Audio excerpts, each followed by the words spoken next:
Olá, doutor Ricardo. Mais uma vez, muito obrigado pelo convite para participar deste projeto de discussão com múltiplos especialistas.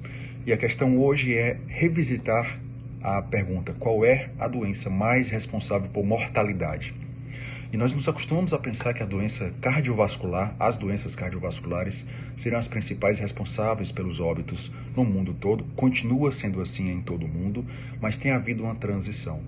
Em 30% dos países filiados ao OMS, o câncer já superou a doença cardiovascular como principal causa de mortes. Isso acontece principalmente nos países mais ricos, por diferentes fenômenos. E onde o Brasil se encaixa nesse cenário? Uma publicação recente da doutora Beatriz Rache, numa revista do grupo Lancet, trouxe uma nova luz sobre esse assunto. Ela atualizou as informações sobre mortalidade por câncer e por doenças cardiovasculares no Brasil nos últimos 20 anos. E o que ela encontrou de forma resumida foi que nós também estamos vivendo uma transição epidemiológica no Brasil. O câncer ainda não é a principal causa de morte no nosso país, mas a impressão é que caminhamos para isso num futuro breve. Uma outra observação é que em múltiplos municípios do país, o câncer já superou as doenças cardiovasculares como principal causa de morte. E por que isso acontece? Principalmente por uma redução da mortalidade por doenças cardiovasculares. Isso aconteceu em cerca de 40% nos últimos 20 anos. Enquanto isso, também observamos uma pequena redução de mortalidade por câncer, de 10% no Brasil, mas isso não é homogêneo. Em 15 estados, a mortalidade por câncer tem, na verdade, aumentado nos últimos 20 anos. Então vejam, se nós temos uma queda muito expressiva de mortalidade por doenças cardiovasculares e uma queda inconstante e pequena, se tanto, da mortalidade por câncer, é natural imaginar que o câncer vai se tornar cada vez mais prevalente nessa distribuição de mortalidade. Algumas outras ponderações que nós devemos fazer. Primeiro, isso não se deve exclusivamente ao envelhecimento populacional. É natural a gente imaginar que à medida que a concentração de idosos aumenta, a mortalidade por câncer também aumenta. Mas também temos observado esse fenômeno em populações mais jovens. E a outra observação é que a renda familiar mais alta também se correlaciona com maior mortalidade por câncer, assim como os estados de mais alta renda, da mesma forma como nós observamos este fenômeno nos países de renda mais alta, por diversos motivos. Isso traz algumas implicações.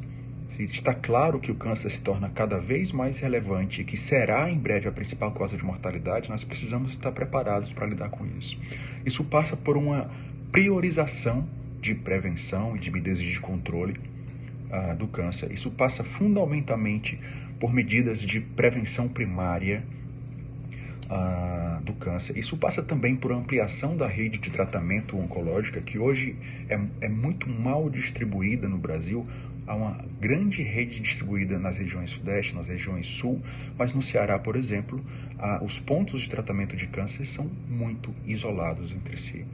As equipes de tratamento têm que ser bem treinadas. E outra questão fundamental é, uma vez que nós estamos aumentando o problema e o número de casos de câncer, nós estamos aumentando também de forma exponencial os gastos em medicina, porque é uma doença, infelizmente, muito cara de ser tratada.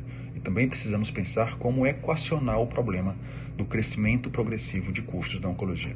Mas algumas medidas que o Estado precisa ter em mente para enfrentar esse problema e que nós individualmente precisamos também lembrar é que é preciso fazer mudanças de estilos de vida para minimizar o impacto do câncer ao longo do tempo, hábitos saudáveis, alimentação balanceada, evitar tabagismo, evitar o sedentarismo, evitar o consumo excessivo de álcool, conscientização sobre alguns fatores de risco, como quadros infecciosos, e aí já vem uma outra medida pública que tem que ser explorada: vacinação contra HPV, vacinação contra hepatite B.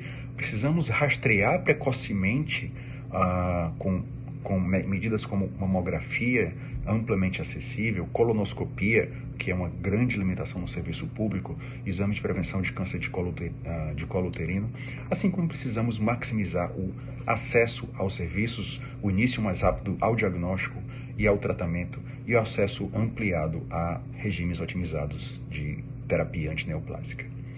É isso, muito obrigado pelo convite mais uma vez, Dr. Ricardo.